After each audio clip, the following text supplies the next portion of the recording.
పరిశుద్ధ గ్రంథంలోని ఎహెజ్కేలు 5వ అధ్యాయం 5వ వచనం నుండి 10 వరకు చదువు. మరియు ప్రభువైన యెహోవా ఇలాగ సెలవిచ్చును, ఇది యెరూషలేమే కదా, అన్యజనుల మధ్య నేను దాని నుంచి దాని చుట్టూ రాజ్యములున్నవి. అయితే వారు నా విధులను తృణీకరించి నా కట్టలను అనుసరింపక దుర్మార్గతను అనుసరించుచు నా విధులను కట్టడలను త్రోసివేసి తమ చుట్టూనున్న అన్యజనుల కంటేను దేశస్థుల కంటేను మరీ అధికంగా దుర్మార్గులైంది.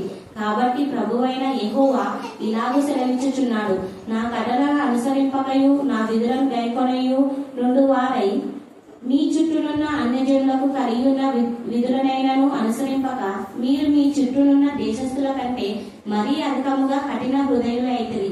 కావున ప్రభువైన యెహోవానగు నేను నీకు విరోధినైతిని. అన్యజనులు చూచుచుండగా నీకు శిక్ష విధింతును. నీ హేయ కృత్యములను బట్టి పూర్వమందు నేను చేయని కార్యమును ఇక మీదట నేను చేయబోను కొనని కార్యములు నీ మధ్య జరిగింతును. కావున నీ మధ్య తండ్రులు తమ కుమారులను భక్షింతురు, కుమారులు తమ తండ్రులను భక్షింతురు. ఈ ప్రకారం నేను నీకు శిక్ష విధించి నీలో శేషించిన వారిని నలుదిశలా చెదరగొట్టుదును. దేవుని లేఖన భాగం మన వెనుకలో దీవించి ఆశీర్వదించుగాక. ఆమేన్, ఆమేన్, ఆమేన్. మహాపరిశుద్ధుడైన మా గొప్ప దేవ, మీ పాదాలకు వందనాలయ్యా, స్తుతులయ్యా, స్తోత్రం నాయనా, స్తోత్రం తండ్రి.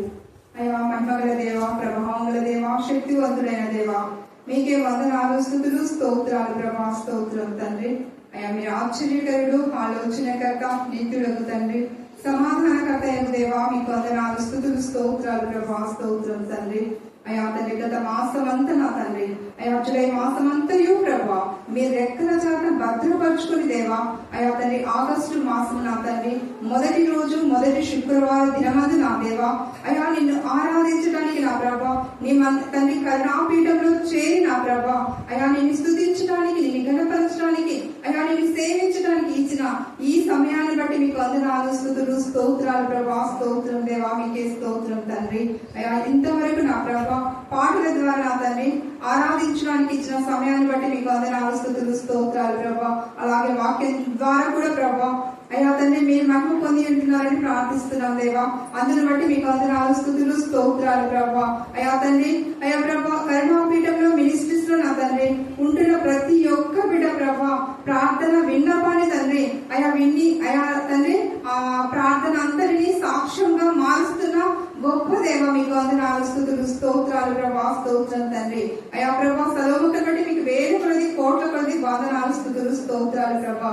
అక్క ద్వారా అనేక మంది నా ప్రభా మిమ్మల్ని గురించి తెలుసుకుని అయ్యా మీ దగ్గరికి రావడానికి ఇష్టపడుతున్న బిడ్డలను బట్టి మీకు వందనాలు, స్తుతులు, స్తోత్రాలు ప్రభా, స్తోత్రం దేవా. ఎస్ఐ మీకు వందనాలు, స్తుతులు, స్తోత్రం తండ్రి. ఇంకా అనేకులు ప్రభా రావడానికి మీరు సహాయం దయచేయమని ప్రార్థిస్తున్నాం తండ్రి. ఎంతో మంది అన్యులు ప్రభా ఇప్పటికే చాలా మంది ప్రభా అయ్యా రక్షణ పొంది ఉంటున్నారయ్యా. అందుని బట్టి మీకు వేల కొలది కోట్ల కొలది వందనాలు, స్తుతులు, స్తోత్రాలు ప్రభా, స్తోత్రం దేవా. ఎస్ఐ మీకు వేల కొలది కోట్ల కొలది స్తోత్రం తండ్రి. అయ్యా ప్రభా చిన్న బిడ్డలను జ్ఞాపకం చేసుకోండి ప్రభా. అయ్యా తండ్రి బాలుడు నడవలసిన త్రోవ నడిచినప్పుడు ప్రభా అది వాడు పెద్దవాడైనప్పటికీ నా తండ్రి అందులో నుంచి తొలగిపోవడానికి వాక్యానుసారంగా నా తండ్రి తల్లుల వెంటనే ప్రతి ఒక్కరునైనా అయ్యా మీ వాక్యంతో ఆ బిడ్డను పెంచడానికి, వాక్యంతో బుద్ధి చెప్పడానికి, గద్దించడానికి నా తండ్రి సరి చేయడానికి మీరే కృప చూపించమని అయ్యా పైనుంచి జ్ఞానం ప్రతి తల్లికి దయచేయమని, ఆ జ్ఞానం తండ్రి పవిత్రమైన తండ్రి పరిశుద్ధమైన జ్ఞానంతో మేము నడవట అయ్యా పిల్లలను పెంచడానికి సహాయం దయచేయమని ప్రార్థిస్తున్నాం దేవా. ఎవరి బిడ్డలు ప్రభా ఎవరైనా పాపం వైపు వారు ఆకర్షితులు కాకుండా నా తండ్రి మీ వైపు ఆకర్షించుకుని మీ మార్గంలో నడిపించమని ప్రార్థిస్తున్నాం తండ్రి. ఎవరు తండ్రి వారి నడక దేని చేత శుద్ధి చేసుకుందంటే వాక్యం చేతనే కదా అన్నట్టుగా ప్రభా ఆ వాక్యాన్ని చదివి ప్రభా బిడ్డల ప్రభా వారి నడతను మార్చుకోవడానికి మీరే కృప చూపించమని ప్రార్థిస్తున్నాం ప్రభా. ఎస్ఐ మీకు వందనాలు, స్తుతులు, స్తోత్రం నాయనా, స్తోత్రం తండ్రి. అయ్యా ప్రభా ఎంతో మంది ప్రభా అనారోగ్యంతో ఉంటున్నారైనా అప్పుడేదో కూడా ప్రభా జ్ఞాపకం చేసుకోమని ప్రార్థిస్తున్నాం తండ్రి. మీ గాయపడిన హస్తంతో ముట్టి స్వస్థపరుస్తామని ప్రార్థిస్తున్నాం తండ్రి. అయ్యా వృద్ధులను కూడా జ్ఞాపకం చేసుకోమని ప్రార్థిస్తున్నాం దేవా. ఎస్ఐ మీకు వందనాలు, స్తుతులు, స్తోత్రాలు ప్రభా, స్తోత్రం దేవా, స్తోత్రం తండ్రి. అయ్యా మరి వాక్యం చెప్తుండగా అయ్యా అక్కతో మీరు ఉంటున్నారయ్యా. అందుని బట్టి మీకు వందనాలు, స్తుతులు, స్తోత్రం అయినా ఎహెజ్కేలు గ్రంథంలోని 5వ అధ్యాయంలోని అయ్యా మర్మములన్నింటినీ ప్రభా చెబుతుండగా మా చెవులు తండ్రి అయా వినడానికి అయా విన్నది తండ్రి మా హృదయంలో ఉంచుకొని ఆ వాక్యాన్ని ప్రభా వాక్యానుసారం మేము నడవడానికి మా జీవితాలను మార్చుకోవడానికి మీరే కృప చూపించమని యేసుక్రీస్తు నామంలో ప్రార్థించి అడిగి బ్రతిమాలి వేడుకుంటున్నాం తండ్రి. ఆమేన్.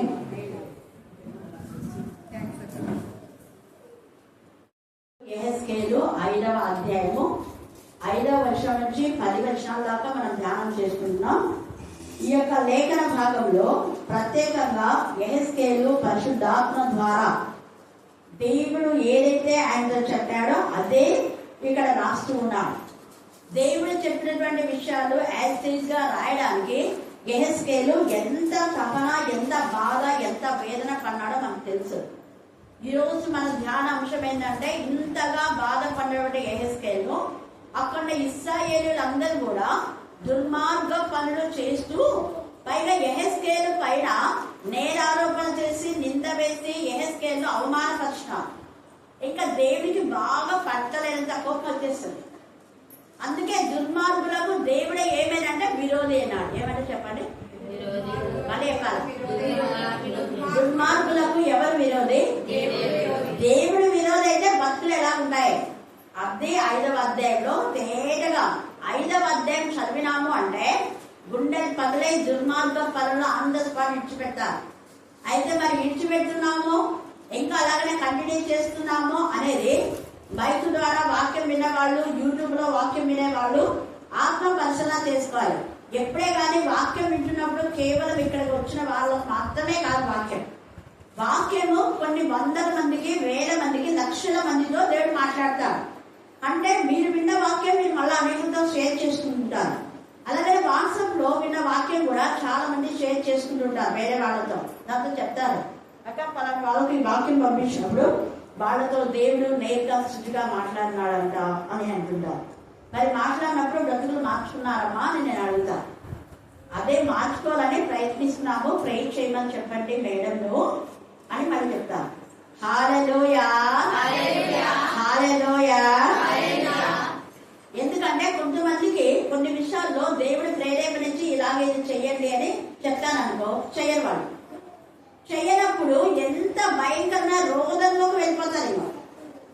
రోదంలోకి వెళ్ళిపోయి అట్టడి భాగంలోనే మళ్ళా దేవుడా దేవుడా అని ఆక్రందన చేసుకుంటా మళ్ళా ప్రే రిక్వెస్ట్ రాసిస్తాం. అక్కడ చెప్పండి మా ప్రాబ్లం ఇది ఉంది, ప్రే చేయమని చెప్పండి అని.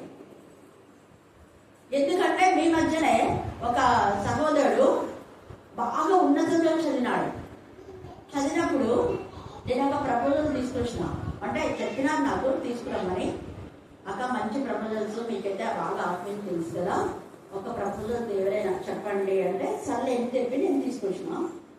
అప్పుడు ఆ ప్రపోజల్ ముందే చెప్పిన, ఇదిగో వాళ్ళ ఇంటి పరిస్థితి ఇది చూడు అని. అనే ఇప్పుడు చెప్పిన ఒక వ్యక్తే కాదు, ఇంకా 2-3 అనుకోండి.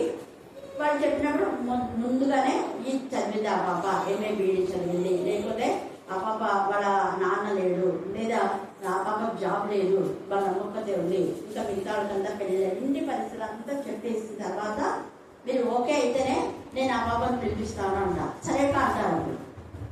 మళ్ళీ ఆ పాపను పిలిచిన తర్వాత ముందు ఫోటో చూస్తారు, ఓకే అంటారు. మళ్ళీ ఆ పాపను పిలిచిన తర్వాత ఇంకేం మాట్లాడారు. ఏంటమ్మా అంటే వాళ్ళు వద్దన్నాక వీళ్ళు వద్దన్నాక అంటారు. వెంటనే నేను ముఖం మీద అనేస్తాను, వాళ్ళు వీళ్ళు వద్దనడానికి వాళ్ళు చేసుకుంటారా నువ్వు చేసుకుంటావా అన్న. నోరు మూసుకున్నారు. చేసుకునేది ఎవరు, నువ్వా వాళ్ళ? నీకు ముందే చెప్పాను కదా పరిస్థితి జరుగుతాని. కానీ అమ్మాయి ఇప్పుడు ప్రజెంట్ పరిస్థితుల్లో ఆ అబ్బాయి భయంకరమైన పరిస్థితిలో ఉన్నాడు. ఎవ్వరు హెల్ప్ చేసే వాళ్ళే. నేను చెప్పిన వాళ్ళు అందరు కాదు, ఒకరిద్దరు అంటున్నా, మిగతా వాళ్ళు వాళ్ళ వేళ వాళ్ళు ఉన్నారనుకోండి. భయంకరంగా అంటే తినడానికి కూడా తినలేని పరిస్థితిలో, చదివేమో ఎంఏ బీఈడీ ఉన్నారు. ఎక్కడ పని చేస్తున్నారో తెలుసా? సైకిల్ షాప్లో. ఎంత బాగుంటుందో చెప్పండి. వాళ్ళ ప్రాపర్టీ కూడా ఇస్తామన్నారు, అది కూడా చెప్పిన. ఆ పాప పేరు మీద ప్రాపర్టీ ఉంది, ఒక్కటే కూతురు ప్రాపర్టీ కూడా ఉంది. చెప్పితే అప్పుడు నిర్లక్ష్యం చేసినారు, ఇప్పుడు బాధను అనుభవిస్తున్నారు. అందుకనే ఎందుకు నేను చెప్తున్నా అంటే ఫస్ట్ దేవుని పిల్లలు ఏదని చెప్తే ముందు మనం ఆలోచించాలి. కానీ అనాలోచితంగా వెంటనే బ్లంట్ గా రెఫ్యూజ్ చేయకూడదు, చేసేది వీళ్ళని. ఇక్కడ యెహెజ్కేలు తను ఎంత బాధపరుస్తున్నాడు, ఎలాంటి బాధ అంటే మనం 4వ అధ్యాయంలో చూసినాము. కేవలం రొట్టె మాత్రమే అంట. మనం ఒక ముద్ద రొట్టె తిని ఉంటామా? మనం ఉంటామా? ఎన్ని రోజులు చూడండి, కర్రీస్ లేవు, ఒక్క రొట్టె మాత్రమే తినాలి. దేవుడు ఏదో భయభక్తి గల వాళ్ళు, దేవుడు ఏం చెప్తే అదే చేస్తారు. అక్కడ మనం చూస్తే ఏలియా కూడా చావు బ్రతుకుల మధ్య, ప్రభు ఇంకా అయిపోయింది నా పని, ఇంకా నేను బ్రతకడం కూడా వేస్తే, మరణాపేక్ష గలవాడే బదిలీ వృక్షం కింద కూర్చున్నప్పుడు దేవుడు మాట్లాడినాడు ఏలియాతో. ఏలియా కూడా మనవంటి స్వభావం గలవాడే, ఆయన పెద్ద పైకి దిగుపడలేదు. మనవంటి స్వభావం అని యాకోబులో 5వ అధ్యాయంలో తేటగా రాయబడింది. మనవంటి స్వభావం, ఆకలి, బాధ, దయ ఇవన్నీ ఉన్నాయి ఆయనకు కూడా. కాబట్టి ఆ నిందన బాధను భరించలేకపోయాడు. ఇంతమంది దేవుడి ప్రవక్తను చంపేసింది ఈ దుర్మార్గురాలు యెజబెలు. ఆ యెజబెలు ఆత్మ ఇప్పటికి కూడా ఉంది. అనేక మంది సేవకులను బాధ పెడుతున్నా. అలాగా బాధకు ఓర్చుకోలేక ఇక చనిపోవాలనుకుంటే దేవుడు అన్నాడు, నువ్వు ఎక్కడ చనిపోతావు, నీకు ఇంకా చాలా సేవ ఉంది. నువ్వు అందరు వచ్చి వెళ్ళి నువ్వు అనుకుంటున్నావు, కానీ నీ వెనకాల ఎంతమంది ఉన్నారు తెలుసా? ఎంతమంది ఉన్నారు? మెమరీ బాగుంది. హల్లెలూయా, హల్లెలూయా. మళ్ళీ ఎక్కువ చదవాలన్నా 3 జరుగుతాయి. 3 సంవత్సరం చదివినా చక్కగా వాక్యం చెప్తుంది. మెమరీ కూడా బాగుంది. 7,000 మంది, 7,000 మంది నీకు ఉన్నారు. ఆ యెజబెలు, ఆ రాక్షసి దేవునికి విరోధి, దేవునికి విరోధి దుర్మార్గం మనం చేసింది. దేవునికి విరోధైనటువంటి ఆమె బ్రతుకు ఏమైపోయిందంటే, భర్త చేస్తాడు, ఆమెకున్న సంతతి చేస్తుంది, ఆమె కూడా ఖచ్చితంగా కుక్కలు నాకుతాయంట. అది దుర్మార్గుల యొక్క రాబోయే శిక్ష. దుర్మార్గులకు దేవుడు విరోధిగా ఉంటే అలాగైతాయి. కానీ ఏలియా అయితే చంపాలని చెప్పిందో, ఇదిగో రేపే చూసుకొని పని ఏం చేస్తానో అనింది ఏలియాని. కానీ రేపే అది వచ్చింది. ఏలియా మాత్రం బాగున్నారు. ఎలాగా అంటే కాకోలముల ద్వారా చికెన్ 65, మటన్ 65, అక్కడ మాంసం అని రాశారు. నేను అనుకుంటా రోజుగా వెరైటీ దేవుడు పంపిస్తుంటాడేమో, అన్ని రాయడానికి కలేదు కదా. రోజు రొట్టె మాంసము ఏలియాకి ఇచ్చేవాడంట. రొట్టె మాంసం రోజు ఎవరు తింటారు చెప్పండి, చెప్పాలా? రొట్టె మాంసం రోజు ఎవరు తింటారు? ఇంత సింపుల్ క్వశ్చన్ జవాబు ఎట్లయిపోతున్నారు? ధనవంతులే కదా తినేది, వాళ్ళు రోజు మాంసం లేదు ఉంటారా? ఖచ్చితంగా రాజభోజనం అనమాట. రొట్టె మాంసం అంటే రాజభోజనం. తర్వాత కొన్ని హోటల్స్ లో రొట్టె సపరేట్ గా అదంతా కాస్ట్ ఉంటుంది. మీకు తెలుసా, నిబ్బ రొట్టె అని, తర్వాత కొన్ని రొట్టెలు ఉంటాయి బట్ పేరు అది కాస్ట్ ఉంటుంది. 100 రూపాయలు ఉంటుంది ఒక రొట్టె. అక్కడెక్కడో మేము పోయినప్పుడు ఒక చోట ఆగినాను. నేను బయటకు ఎక్కువ తిన్నాను కాకపోతే రొట్టె అంటే నేను జొన్న రొట్టె అనుకున్నాను. అనుకొని సరే రొట్టె తీసుకుందా అంటే కర్రీస్ ఏమైనా తీసుకురండి, నాన్ వెజ్ వద్దు, వెజిటేరియన్ ఏమన్నా అని చెప్పాను. చెప్తే రొట్టె ఇది అన్నా, దిబ్బ రొట్టె మేడం అన్నారు. ఈ దిబ్బ రొట్టెలు వద్దు నాకు, ఇది కాదు, ఒకవేళ జొన్న రొట్టె ఉంటే తీసుకెళ్ళేది మేడం, చపాతీ ఓకే చపాతీ తీసుకురా. అలా చూడండి ఎంత ఇదిగా ఆ రొట్టె, ఆ కర్రీ ఆడ 120. ఎందుకు నేను చెప్తున్నాను అంటే అంత ఇదిగా మరి ధనికులైన వాళ్ళు తింటారు. ఇక్కడైతే అయినా ఎవరు అప్పదు, ఆ కర్రీస్ లేవు, మనం ఖచ్చితంగా కర్రీతో తింటాం. ఇక్కడ ఏరియాకైతే ఇంకా చికెన్ 65, నా మటన్ 65 అంటే అవి 300 అవుతాయి. 300, 400, 500 కూడా ఉంది.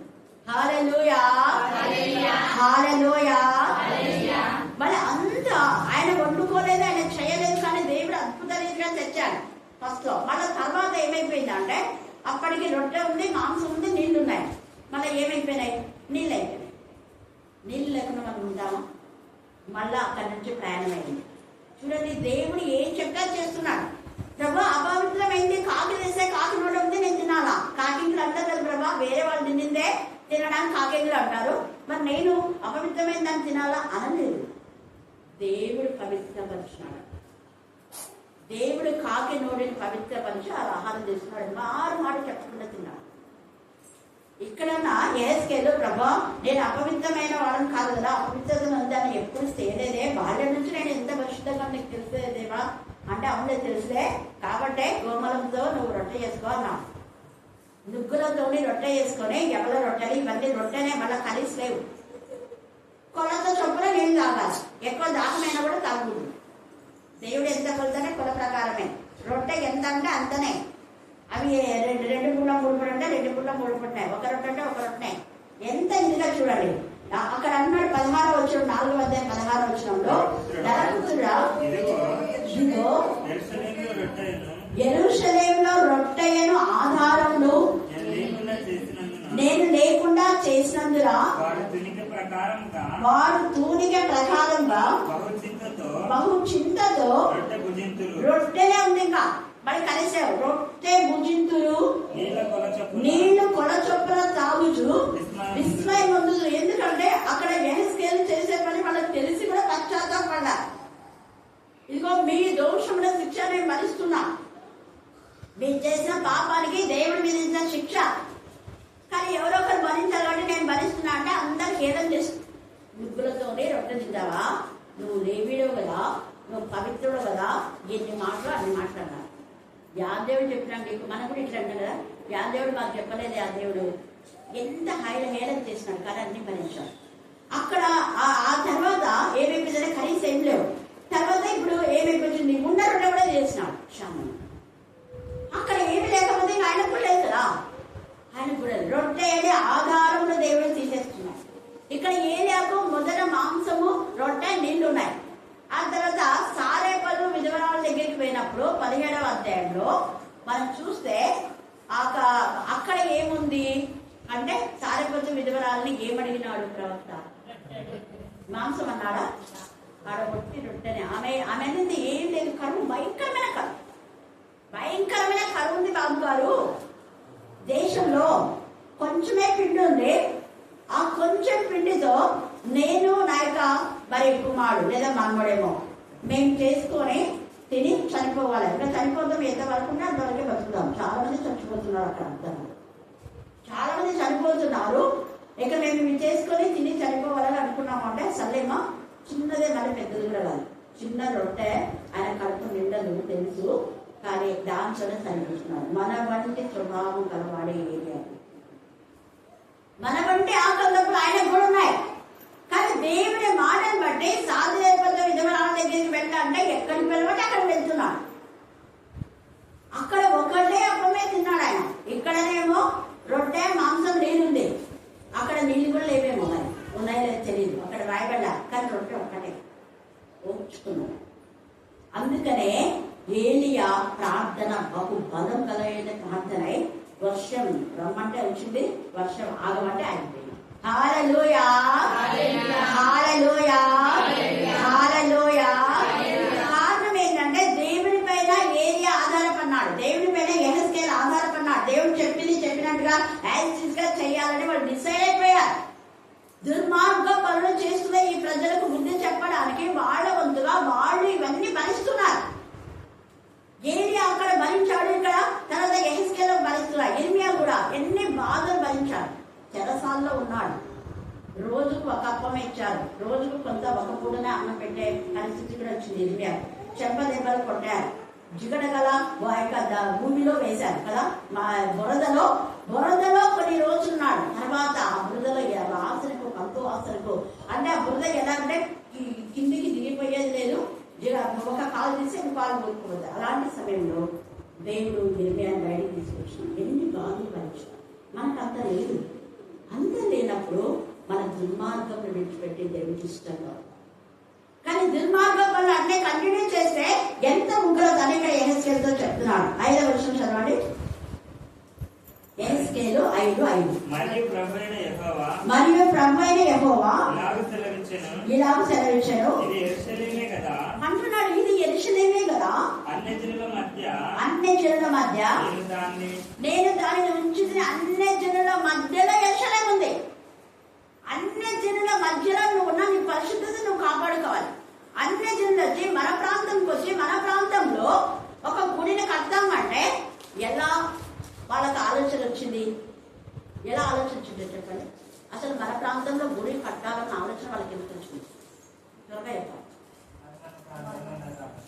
ఇంకా మనల్ని పోయి ఆడ నాగదే పాము పుట్టకు పోస్తుంది, పాలు పోసుకుంటా నాగదోషం ఉందని చెప్పి నాగపాముది ఉంగరాలు తీసుకొచ్చి ఇంకా ఎక్కడెక్కడ దర్గాలకు పోయి ఇవన్నీ చేస్తున్నారు కదా.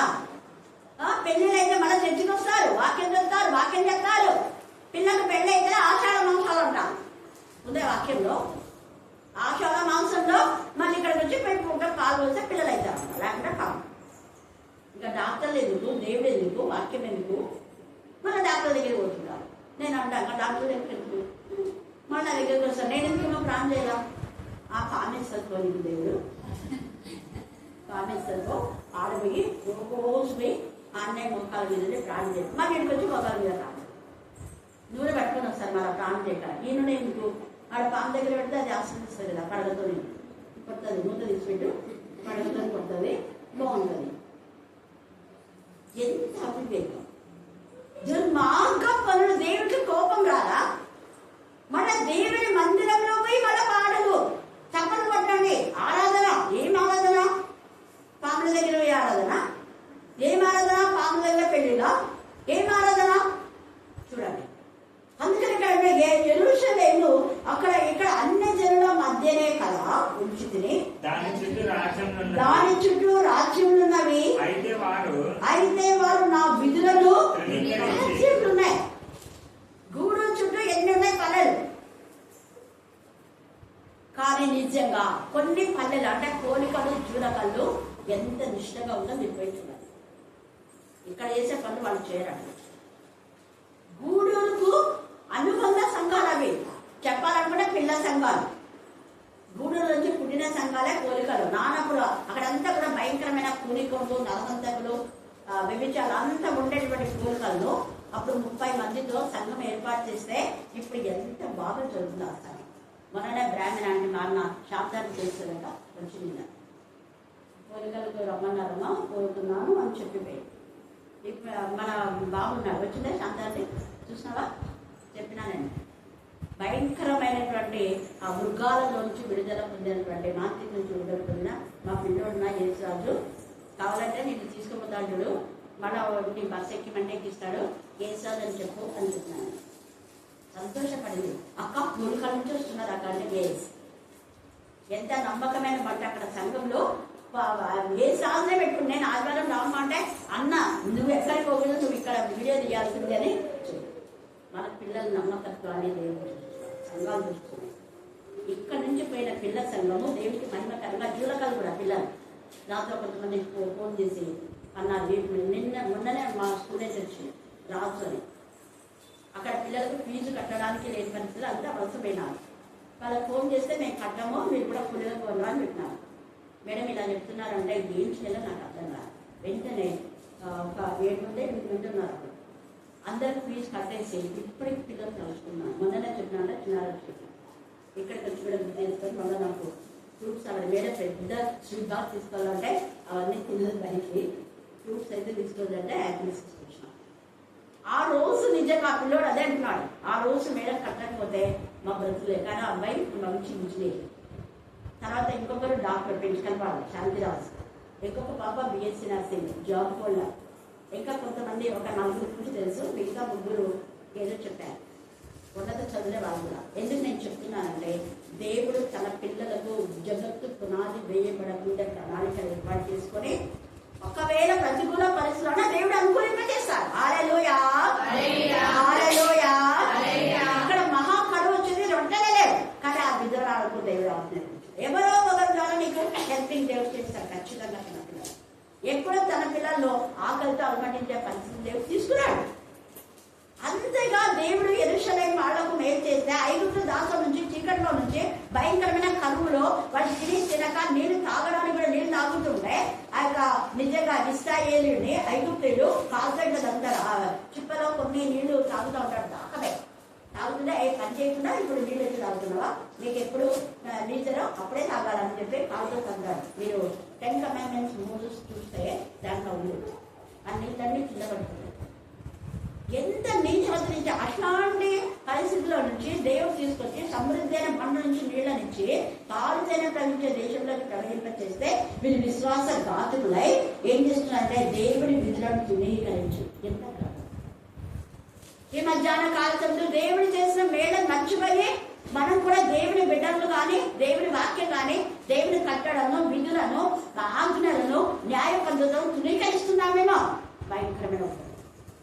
తృణీకరించిన అంట తర్వాత నా కట్టడలను అనుసరింపక దుర్మార్గతను అనుసరించుచు నా విధులను కట్టడలను త్రోసివేసి తమ చుట్టూనున్న అన్ని జనుల కంటేను దేశస్తుల కంటేను మరి అధికముగా దుర్మార్గుడైనే.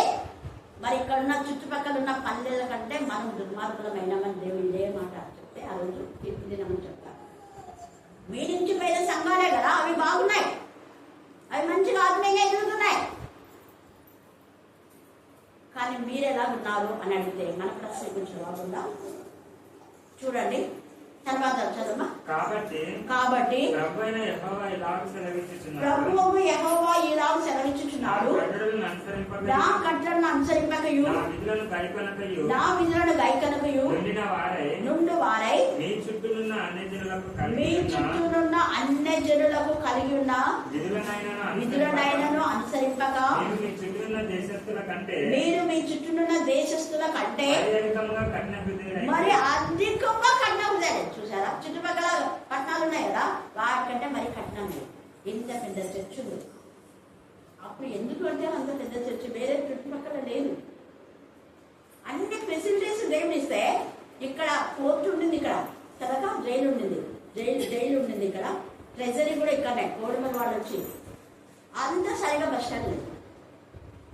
చూసారా, అదే కోడిమల్లో ఎంత పెద్ద కాలేజెస్, అన్ని కాలేజెస్ ఉన్నాయి, మంచి బస్ స్టాండ్ ఉంది. కానీ గూడెంలో ట్రెజరీ ఉంది, ఆ తర్వాత జైలు అదేమో చేసినారు, ఏర్పాటు చేసినారు. ఇంత పెద్ద సంఘం అక్కడ లేదు.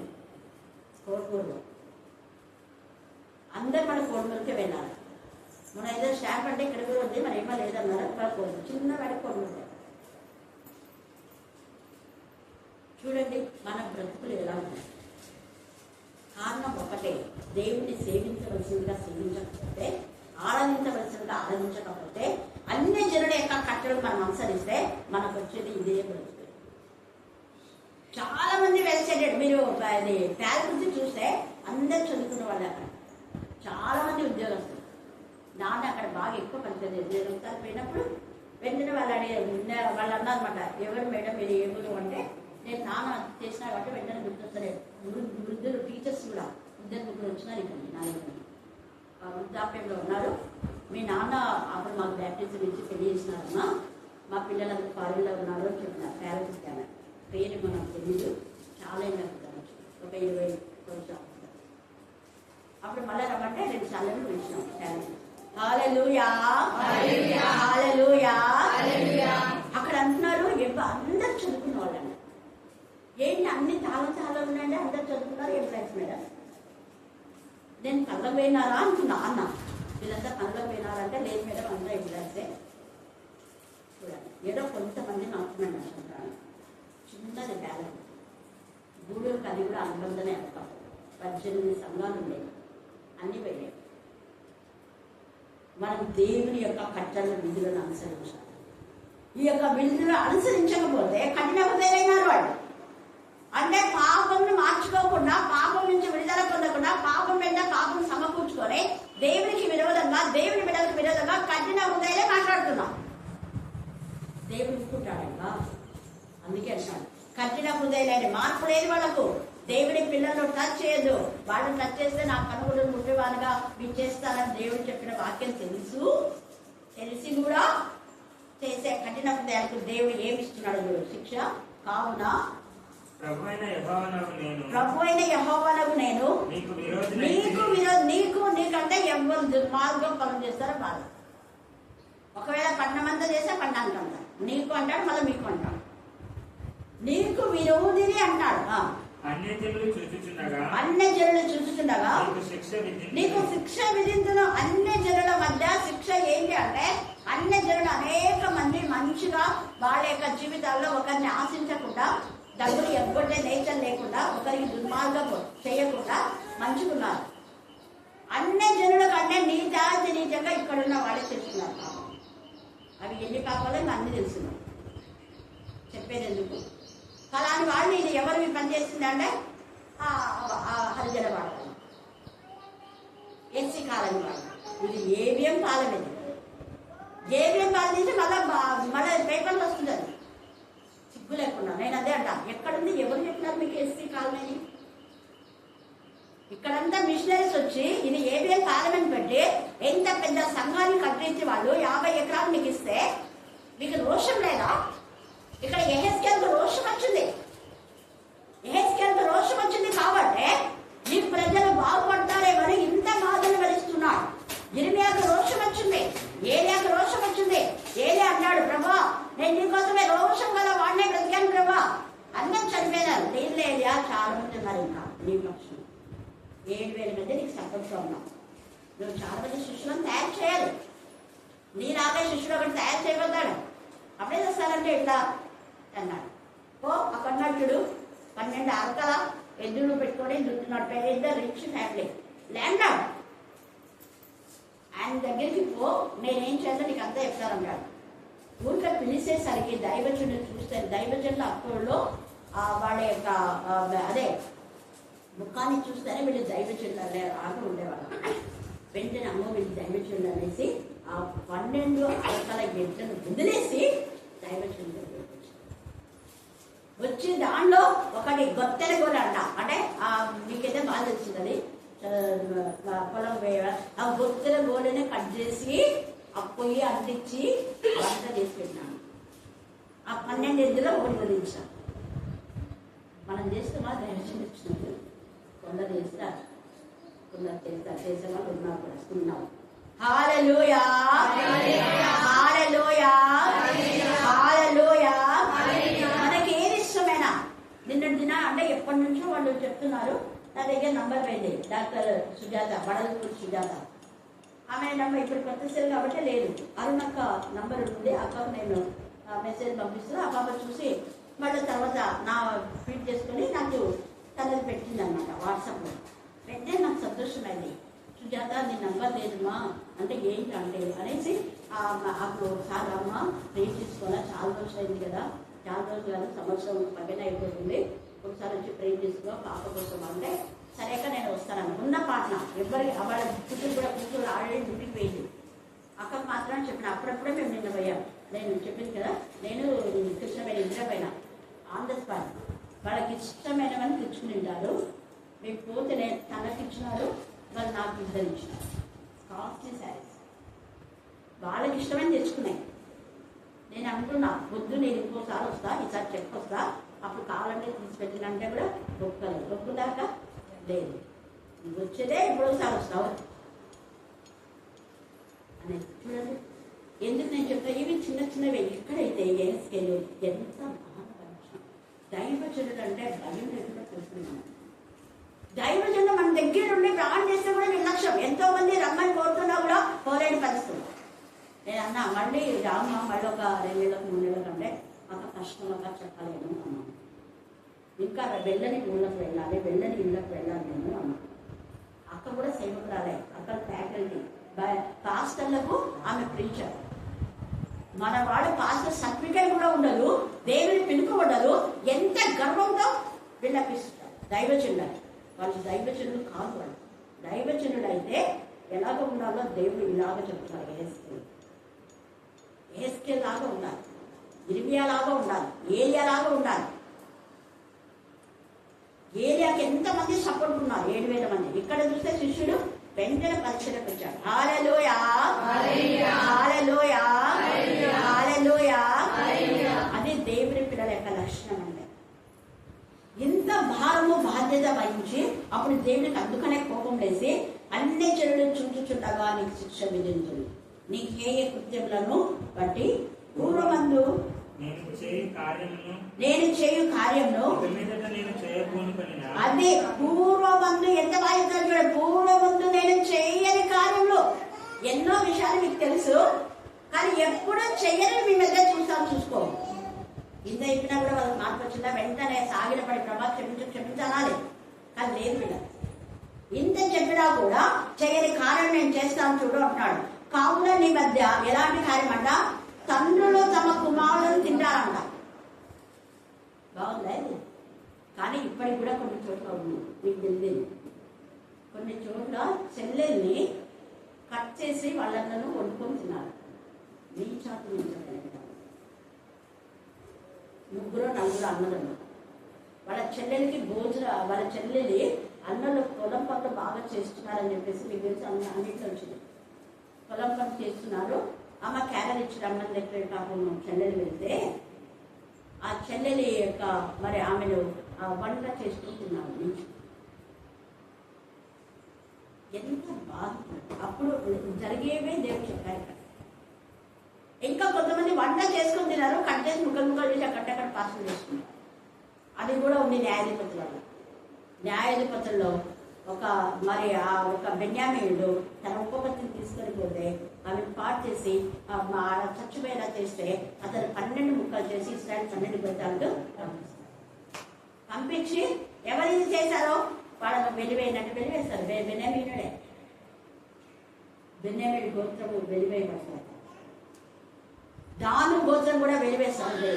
అందుకని ప్రకటన 7లో దాను గోత్ర వంశావళిలో ప్రతి వంశం ఉంటే 14,000 మంది అక్కడ లెక్కిస్తారు. ఆ వంశంలో దాను గోత్రం లేదు. తర్వాత దాని గోత్రం పశ్చాత్తాపడిన తర్వాత మళ్ళా కింది భాగంలో లెక్కలేని జన సమూహంలో అక్కడికి వచ్చింది దాని గోత్రం. ఆ లెక్కలేని జన సమూహంలో ప్రతి గోత్రం దేవుడు ఏర్పాటు చేస్తున్నాడు. అంటే వెలివేయబడిన వాళ్ళందరూ, ప్రతి గోత్రం, ప్రతి జాతి, ప్రతి తెగ, ప్రతి దేశం, ప్రతి వంశం, లెక్కించలేని జన సమూహం. ప్రకటన 7 చదివితే మనకు అర్థమైంది. పశ్చాత్తాపం లేదు. చాలా ఇష్టం. వీళ్ళు ఇంత తెలిసినా కూడా పశ్చాత్తాపడడం లేదు. అందుకే తండ్రులు ఆ కఠిన హృదయులైపోయి అవును నా కొడుకు కదా అనేది నేను ఇంగిత జ్ఞానం. తర్వాత కుమారుడు తండ్రులను రక్షిస్తున్నాడు. ఇప్పుడు రక్షిస్తున్నాడు. రక్షించడం అంటే చంపేస్తున్నాడు కదా. ఆస్తుల కోసం తండ్రులను చంపేస్తున్నాడు, తల్లులు చంపేస్తున్నారు. ఆస్తి కోసం చెల్లెలకి ఆస్తి చెల్లెలు చంపేస్తున్నారు. అక్కకి ఆస్తి ఇవ్వడానికి అక్క ఆస్తి తీసుకోవడానికి అక్కని చంపేస్తున్నారు. చంపేయాలంటే చంపేస్తున్నారు, లేకపోతే ఆస్తిని తీసుకోవాలని వెళ్ళిపోయి మోసం చేసి జరుగుతున్నాయి. కానీ దేవుడు ఆ దుర్మార్గులను వదిలిపెట్టాడు. దేవుడు న్యాయకర్త. ఎందుకు అంటే ఫరో చేసిన మేళను మర్చిపోయి ఇశ్రాయేలు ఎంత బాధపెడితే దుర్మార్గ పనులు చేసిన ఫరోను దేవుడు వచ్చినాడా? విడవలేదు. శిక్ష వచ్చింది. దుర్మార్గంగా ఏమాత్రం కూడా హాని చేయకున్నటువంటి గేట్ కీపర్ గా ఉన్నాడు. మొత్తకే వాళ్ళ పనులు వాళ్ళు చేసుకుంటున్నారు. కేవలం నమస్కరించలేదు అని యూదులందరినీ చంపాలనుకున్నటువంటి ఆ దుర్మార్గుడిని దేవుడు ఏం చేశాడు? వాడు తవ్విన కొంతల వాడి గురిపోయే మీద వాడు ఒక్కడే కాదు, మళ్ళా వాళ్ళ యొక్క బంధువులు, వాడికి ఇలా ప్రేరేపణించిన వాళ్ళు, వారికి సపోర్ట్ చేసిన వాళ్ళందరూ కూడా చచ్చిపోయారు. ఆ ఫిలిస్తీన్లో సర్దారులు 5 మందిలో నుంచి వచ్చిన వాడే ఈ హామా. తర్వాత అమాలేకులను చంపండి అంటే అమాలేకుని గురించి వచ్చిన వాడు. అమాలేకులను చంపండి అప్పుడు ఎవరు చంపరా? అమాలేకులను చంపకుండా శేషాన్ని మిగిలించి ఆ అమాలేకుల నుంచే పుట్టుకొచ్చిన వాడు వీడి హామా. అందుకనే వారికి ఈదురు అంటే పడదు.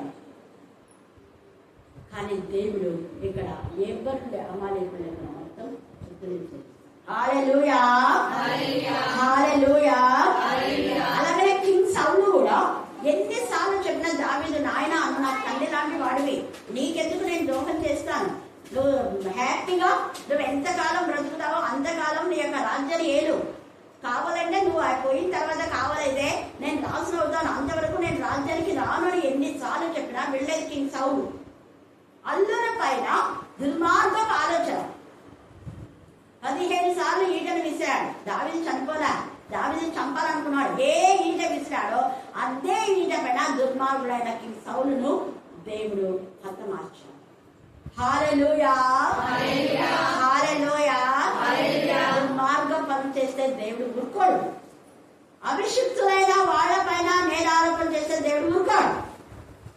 పైగా సౌలు తాను అభిషేకించబడి సమూయేలు పైన హెచ్చించుకొని తను తానే మనం యొక్క 11, 13 అధ్యాయం చదివితే బలి అర్పిస్తాడు. బలి అర్పించవలసింది సైన్యాలు అర్పించాలి. ఏమి సౌలు రాజు గారు ఏంటి మీరు చేసిన పని? ఎంత అవివేకం పని చేశారు? నేనేం అవివేకం చేయలేదు గారు, మీరు రావడం ఆలస్యమైంది కదా. మళ్ళీ ఆయన మీద తప్పేమో సౌలు మీద మొత్తం సమయం మీద మొత్తం నువ్వు రావడం ఆలస్యమైంది, నువ్వు టైంకి రావాలి కదా. మనకు కూడా ఇట్లా అన్నారు, అక్క టైంకి రాలేదని మేము ఈ పని చేసుకుని ఆ పని చేసుకుని అంటున్నారు. టైంకి నువ్వు రాలేదే ఒకటి. రెండవది ప్రజలు బాగా మన ప్రజల మీద చేసి తన తప్పు తాను ఒప్పుకోకుండా ఒకటి దైవజనం మీద తప్పేస్తున్నాడు. రెండోది ఈ ప్రజలంతా కూడా మాకు ఆకలైతే తొందరగా బలి అర్పించు తొందరగా తినేద్దాం అంటున్నాడు. కరెక్ట్ గా బలి అర్పించిన ఆ టైంకి వచ్చాడు. నువ్వు చేసిన పని అంటే మళ్ళీ ఏమంటున్నాడు, నేను అమాలేకులో చంపమంటే చంపేశాను కదా, ఆడదబ్బిలో గట్టిగా అరుస్తున్నాడు. వెనకాలంతా బలమైన వాటిని ఆడ పెట్టుకున్నాడు. అవన్నీ గట్టిగా కేకలేస్తాడు. ఊపుకున్నాయి ఆవులు అవన్నీ కేకలే. అవన్నీ మరి ఆపలేంది, నోరు లేదు. దేవుడి యొక్క ఆజ్ఞను అతిక్రమించాను. బలి అర్పించడం వస్తున్నాయి. మళ్ళీ ఏమంటాడు, ఒకడేమో సౌలు తప్పంటాడు, సమయం తప్పంటాడు. రెండోదేమో ఈ ప్రజలను ఒకటే తొందర పెడుతున్నారు, అందుకని నేను తొందరగా దేవుని శాంతిపరచడానికి దేవుడి మీద తప్పు తందేసి ఒక దేవుడి మీద వేస్తున్నాడు. దేవుని కోసమే మనల్ని కూడా అన్నాడు, దేవుని కోసమే, దేవుని వాక్యమే కదా చెప్పేది. వాళ్ళు కూడా వాళ్ళని చెప్పి మనకి ఎవరొద్దన్నారు, కానీ ఒకరు చేసిన దాంట్లో నష్టం చేయడానికి కాదు. కొత్తగా ఎన్నో చేయొచ్చు, కొత్త కార్యక్రమాలు ఎన్నో ఉన్నాయి, వాటిని చేయరు. మళ్ళీ వాక్యం మీద చదివెట్టుకుంది. దేవుడు ఊరుకున్నాడా, అవునులే నా కోసమే చేస్తున్నావు నువ్వు అని క్షమించినాడా? క్షమించాలా? నువ్వు చేసింది గొప్ప నేరం, అందుకని నీ సింహాసనం నుంచి నువ్వు తీసేసి దేవుడు తనకిష్టమైన వాళ్ళు ఎక్కించబోతున్నట్టే గుండె తగిలింది. నాతో కూడా రండి అన్నాడు సమయం. నీతో పాటు నేను ఎందుకు వస్తా, నేను రానుగా అన్నాడు. రాలేదు చాలు, అడుక్కున్నాడు, నేను రాను అన్నాడు. అర్థమైందా? దుర్మార్గులతో పాటు మనం వెళ్ళకు. ఎంత అడిగినా వెళ్ళలేదు. తర్వాత చచ్చాడు. ఈ యొక్క సమయంలో దుర్మార్గులను దేవుడు విడిచిపెట్టాడు. హామాను విడిచిపెట్టలేదు. దుర్మార్గుడైన హామాను, దుర్మార్గుడైన ఫరోని విడిచిపెట్టలేదు. దుర్మార్గుడైన హేరోదుని విడిచిపెట్టా. ఏసుని చంపాలనుకున్నాడు, హేరోదు చచ్చాడు.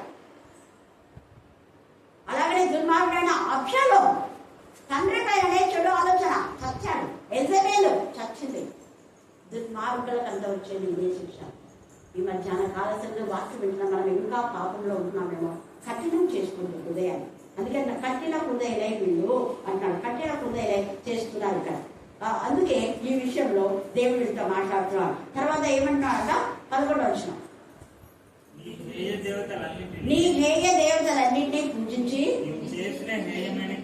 నీవు చేసిన అది ఒక్కటి కాదు, హేయమైన క్రియలన్నిటినీ పరిశుద్ధ స్థలం అపవిత్రపరిచితివే. అది దేవుని మందిరాన్ని చొట్టు పెట్టుకొని దేవుని మందిరంలో మీరు చేసేది దేవునికి ఇష్టమని మీరు అనుకున్నారా? సౌలు అనుకున్నాడు తను చేసిన దేవునికి ఇష్టం లేకపో దేవుని శాంతిపరచాలి. అది శాంతి కాదు, దేవుని కోపం వచ్చింది.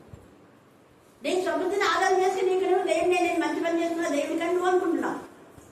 చేయవలసిన ఆరాధన అది కాదు, చేయవలసినటువంటి దాని బలి అది కాదు. నేను హృదయాన్ని మార్చుకోకుండా హృదయంలో సహింపనలో కానీ మచ్చరం అవన్నీ పెట్టుకొని దేవుడా అంటే దేవుడు ఎక్కడ వింటాడు? వినడు. అందుకే మనం చూస్తే ఈ యొక్క లేఖన భాగంలో చాలా చోట్ల దేవుడు తేడాగా చెప్తాడు. యాకోబు 3వ అధ్యాయము 13 నుంచి 17 దాకా చదవండి. యాకోబు 3:13 నుంచి 17.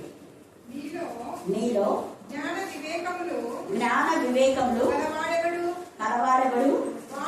వాడు జ్ఞానంతో కూడిన సాత్వికం గలవాడై తన యోగ్య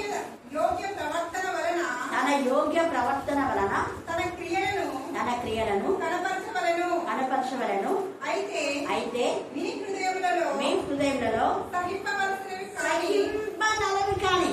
చూడండి, దేవుడు సహించలేకపోతున్నాడు వీళ్ళు చేసే పనులు. అందుకనే దేవుడు ఉగ్రత వచ్చి వీళ్ళు చేసే దుర్మార్గ పనులు, వాళ్ళ కఠిన హృదయం మార్పు పొందని జీవితం దేవుడి పిల్లలు బాధపడే దేవుడు సహించలేకపోతున్నాడు. మత్సరమును వివాదమును ఉంచుకున్న వారైతే అతిశయపడవద్దు. సత్యమునకు విరోధం అంటే వాక్యమునకు విరోధంగా నువ్వు చేసే బోధ. వాక్యమునకు విరోధంగా అబద్ధం ఆడవద్దు. ఈ జ్ఞానంలో పైనుంచి వచ్చి జ్ఞానము అది భూ సంబంధమైన జ్ఞానం. అది భూ సంబంధమైనది, ప్రకృతి సంబంధమైనది. అది మత్సరము వివాదము వంటిదైనను ఉన్నది. అయితే పైనుంచి వచ్చాలమ్మా. అయితే పైనుంచి వచ్చే జ్ఞానం ఎలా ఉంటుందంటే పరిశుద్ధమైనది, మృదువైనది, సులభంగా లోపడింది, వేషధారణ లేదు, పక్షపాతం కూడా లేదు. ఇది ఆ జ్ఞానం మనకు కావాలని ఇక్కడ యాకోబు యేసు ప్రభువు వారి సన్నిధిలో ఎప్పుడు ముందుకు తీసుకుంటాడు, అనుభవపూర్తిగా ఇక్కడ రాస్తున్నాడు. తర్వాత యాకోబు 1:27 చదివితే అక్కడ సంపూర్ణ భక్తియు మాన్యత కలిగి సుఖంగా మనం బ్రతకాలంటే ప్రార్థన చేయాలి.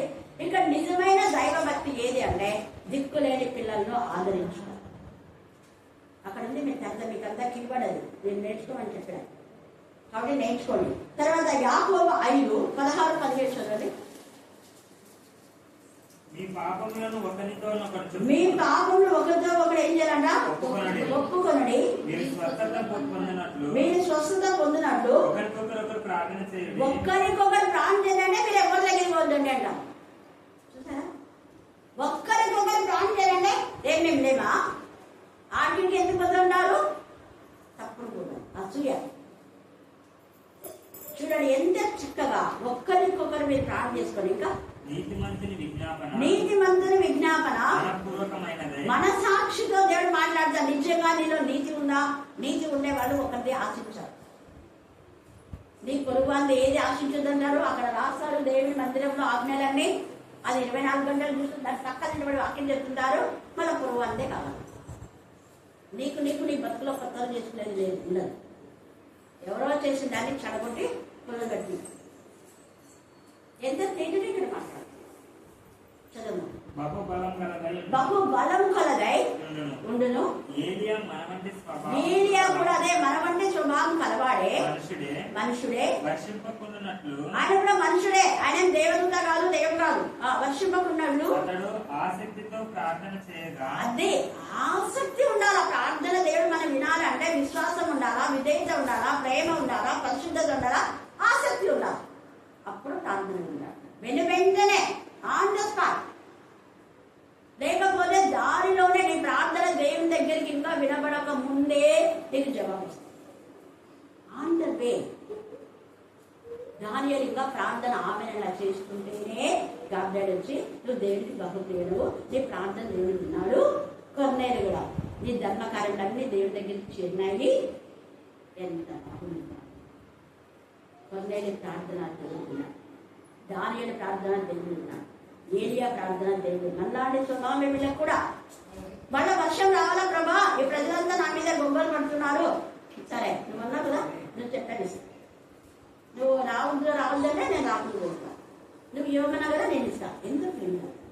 ఒక మనిషి యొక్క మాటను ఎంత ప్రేమతో ఆయన నెరవేరుస్తాడు. అంత ప్రేమ మూర్తి మనం కలిగినాము. నిజంగా నేను ఒక్క నిమిషమే నేను మొన్నటి దిన నేను రాత్రి ఊరికే ఒక విషయం చేయాలి అనుకున్నా, అంతే. మనసులోనే దేవుడు చేసేసిన. హల్లెలూయా, హల్లెలూయా. ఎంత గొప్ప దేవుడు అంటే అంత గొప్ప దేవుడు. కార్యం సఫలం చేసే దేవుడు అనుకున్నా. తర్వాత మీరు హెబ్రీ 6:14 చదవండి. హెబ్రీలకు రాసిన పత్రిక 6వ అధ్యాయము. ప్రమాణం చేసి నిత్యంగా నేను నిన్ను ఆశీర్వదించును. దేవుడు మన నిత్యంగా ఆశీర్వదిస్తాడు. ఎప్పుడు మన కట్టడలో దేవుని కట్టడను అనుసరిస్తే, మన కట్టడ కాదు, అన్యులేక కట్టడ కాదు, అన్యుల విధులు కాదు, లోక మర్యాదలు అనుసరించకుండా ఉత్తమమును అనుకూలమును సజీవ యాగంగా మన శరీరం దేవుడికి సమర్పించినప్పుడు రోమా 12:1-3 దాకా అప్పుడు దేవుడు మన ప్రార్థన ఉంటాడు. ఆయన చేసిన వేళ మరొక సాక్షిగా ఉండాలి. హెబ్రీ 12లో ఇంత గొప్ప సాక్షి సమూహం మన చుట్టూ ఉంటుంది. సాక్షి సమూహం మన చుట్టూ ఉంటే ఏది మనకు హాని చేయదు. హల్లెలూయా, హల్లెలూయా, హల్లెలూయా. ఎంత తేటగా మాట్లాడుతున్నాడు అక్కడ పరిశుద్ధాత్మదే. దేవుడు మనతో ఉన్నాడు. నిశ్చయంగా ఆయన మన ఆశీర్వదిస్తాడు, విస్తరింపజేస్తాడు. ఆయన ద్వితీయోపదేశ కాండం 28లో కూడా 8వ వచనం చదవండి. ద్వితీయోపదేశ కాండం 28:8.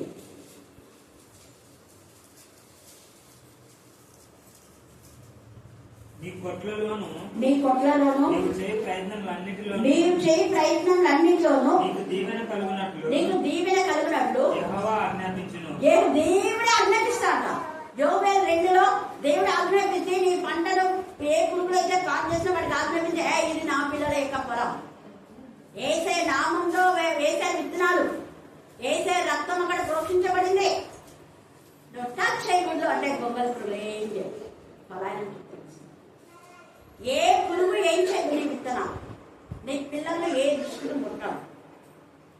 నీ పిల్లలు ముట్టిన వాడు దేవుడు ముట్టిన వాడుగా దేవుడు కాపాడతాడు. ఆయన తన పిల్లలను దూతలకు ఆజ్ఞాపించి కాపాడుతాడు.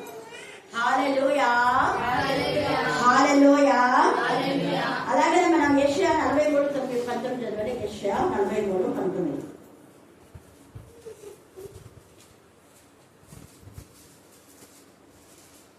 ఇదిగో ఇదిగో నేను ఒక నూతన క్రియ నూతన చేయుచున్నాను. క్రియ.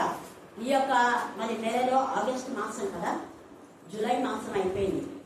ఈ నూతన మాసంలో దేవుడు నీ జీవితంలో నూతన క్రియ చేయాలని ఇష్టపడుతున్నాడు. రిసీవ్ చేసుకో, పొందుకోవాలంటే దుర్మార్గ పనులను చేయదు. పొందుకోవాలంటే దేవుని కట్టను అనుసరించాలి. పొందుకోవాలంటే దేవునికి విధేయత చూపాలి. పొందుకోవాలంటే పరిశుద్ధంగా ఉండాలి. హృదయంలో సైంపన అలవకాయ ఇవన్నీ కూడా తీసేసుకోవాలి. దైవికమైన విధానంలో వాక్యంలో మనం నిలుస్తాం. వాక్యంలో శుద్ధి చేయబడాలి. ఆత్మకు మనసుకు శరీర కల్మషుడి పవిత్రులుగా చేయబడితే దేవుడు నీ పక్షంగా ఉండి నీకు ఆశీర్వాదం ఇస్తాడు. నూతన క్రియ చేస్తాడు. నూతన ఆశీర్వాదం, నూతన బలం, నూతన శక్తి, నూతన జీవం, నూతనమైన విధానంలో నీ ముందుకు నడిపించేస్తాడు. నువ్వు అడిగిన దానికంటే ఊహించిన దానికంటే అధికమైన మేలు దేవుడు ఇస్తాడు. నువ్వు అనుకోని కార్యం చేయవా నువ్వు ఆశ్చర్యపోతావు. అలాగనే మొదటి దిన వృత్తాంతంలో 17:8.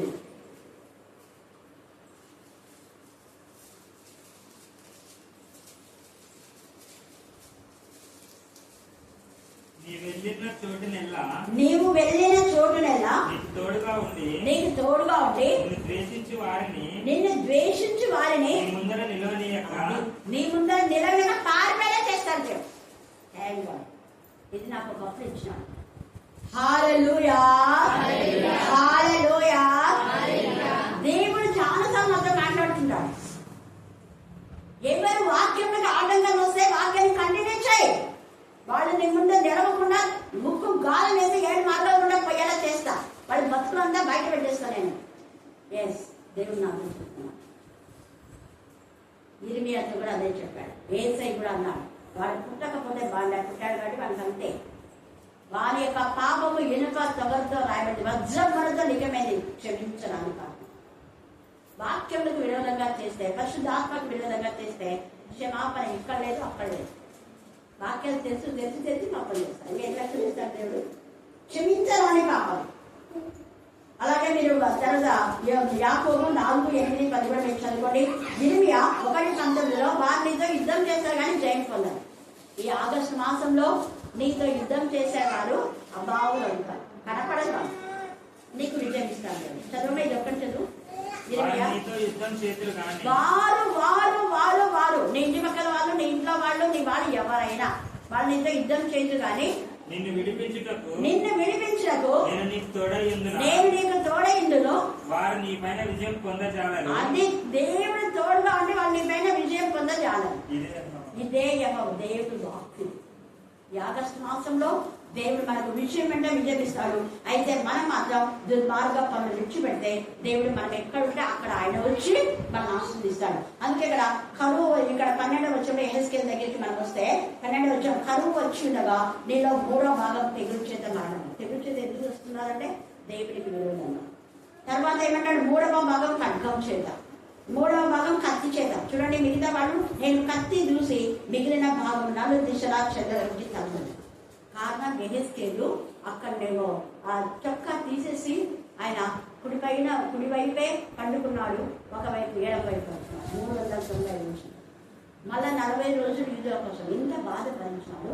దేవుడు నా యొక్క కుమార్ని అంత అవమానపరిచినాడు. ఆ అవమానకు శిక్ష వెంట్రుకలు కట్ చేసుకోమన్నాడు. యాజకుడు వెంట్రుకలు కట్ చేసుకోకూడదు, బోడితల ఉండకూడదు. యాజకుడు వెంట్రుకలు కట్ చేసుకున్నాడు. తర్వాత మళ్ళీ ఏం చేసిన గడ్డం కూడా కట్ చేసుకున్నాడు. చూడండి, బాగా మీసాలు పెంచుకున్న వాళ్ళకి మీసాలు తీసేది తీస్తారా? అసలు మొత్తం గడ్డం కట్ చేసుకున్నాడు, వెంట్రుకలు కట్ చేసుకున్నాడు, అవి 3 భాగాలు చేసినాడు. సేమ్ అదే విడత శిక్ష వచ్చింది. తర్వాత 13వ వచనం చదువు. నా కోపము తీరును వారి మీద నా ఉగ్రత తీర్చుకొని నన్ను ఓదార్చుకుందును. నేను వారి మీద నా ఉగ్రత తీర్చుకున్న కాలంన యెహోవానైన నేను ఆసక్తి గలవాడై అలాగూ సెలవిచ్చుతుందని వారు తెలుసుకుందరు. ఒక తర్వాత తెలుసుకుంటాం. జిగడగల భూమిలో ఉన్నప్పుడు నరకంలో పడి కాల్చుంటే అప్పుడు అర్థమవుతుంది, అయ్యో అప్పుడు సేవకుల మాట మేము ఎలా వినకపోతుంది, ఎలా దోషం వేసింది. అక్కడ గొంగోలు పెడితే బయటికి రావడానికి ఉండదు, పాపక్షమాపణ ఉండదు. ఎంతసేపు మన ప్రాణం బుద్ధిలో ఉన్నంత వరకు, కంఠంలో ప్రాణం ఉన్నంత వరకు నా పశ్చాత్తాపం, చనిపోయిన తర్వాత పశ్చాత్తాపం అనేది ఉండదు. ఈ యొక్క సమయంలో దేవునికి విరోధంగా ఏ పని చేయదు. దేవుని చిత్తానుసారంగానే మనం ఆడుతున్నాం, దేవునికి ఇష్టమైన పని చేయాలి. ఈ యొక్క ఏసుకెళ్ళి ఎంత బాధను భరించిన అంటే అసలు చూడండి, ఆయన కుమారులు లేకుండా కూడా చేస్తాడు అంటాడు. కుమారులు లేకపోయినా కూడా బాధను భరిస్తాడు. ఇక్కడ కూడా వీళ్ళందరూ కూడా వీళ్ళ యొక్క పోషణాలను తీసేస్తాడు, మహాక్షేమం రప్పిస్తాడు. నీ వారు అంటే ఈ యెరూషలేము వారంతా కూడా క్షేమం ఉన్నట్లుగా వారిని క్షేమపరచు, మహాక్షేమంను పంపించి కోపం చేతను, క్రోధం చేతను, కఠినమైన గద్దింపుల చేతను నేను నిన్ను శిక్షింపగా నీ చుట్టూనున్న అన్ని జనులకు నీవు నిందకును, ఎగతాళికి హెచ్చరికను, విస్మయమునకును ఆస్పదంగా ఉండదు. యెరూషలేముతో మాట్లాడు. ఇప్పుడు ఒకప్పుడు అదే ఉంది. యెహోవాకు నేనే ఆజ్ఞ ఇచ్చున్నాను, ఈ ప్రకారము నేను నీ మీదికి క్షామమును దుష్ట మృగములను పంపును. ఆ దుష్ట మృగాలే ఇది దుష్ట మృగాలు ఏంటంటే చాలా మంది ఆ యొక్క దైవచనులు కూడా బాధ పెట్టడం, తర్వాత గాజాలు కానివ్వండి, మణిపూర్ కానివ్వండి, భయంకరం. దాంట్లో దేవునికి భయభక్తి గల వాళ్ళు ఉన్నారు, భయభక్తి వాళ్ళు కూడా ఉన్నారు. అందుకని అంత ఉంటుంది. మణిపూర్ అంతా బిందొచ్చిన కావడానికి దుష్టులో వాళ్ళు ఇలా చేస్తున్నామని వాళ్ళకు జాలి ఉండదు. తల్లిని చంపేస్తారు, పిల్లల కళ్ళ ఎదుట, పిల్లలు చంపేస్తారు, తల్లుల కళ్ళ ఎదుట. దుష్ట మృగాలు, అందుకే చూడండి, దుష్ట మృగములను పంపును, అవి నీకు పుట్టగినదా కలగ చేయడం, తెగులు హానిలు నీకు కలుగును, మరి నీ వీరికి కట్టుకుంటూ రప్పించదని యెహోవాకు నేనే ఇలాగూ సెలవించు. ఇది దేవుని యొక్క వాక్కు కాబట్టి మనం చేయవలసింది ఏంటంటే దుర్మార్గ పనులు లేకుండా దేవునికి ఇష్టమైన విధంగా దేవుని నీతిని మనం కలిగి ఉండి పరిశుద్ధంగా ఆయన ప్రార్థన చేసి ఆయన ఆశీర్వాదం పొందుతున్నాం. దేవుడు ఈ లేఖని భాగాన్ని దీవించి ఆశీర్వదించుగాక. ఆమేన్ ఆమేన్. చివరి ప్రార్థన మన మధ్య ఉన్న మోషన్న మనం ప్రార్థన సంఘ మధ్య మోషన్న ప్రార్థిస్తాం.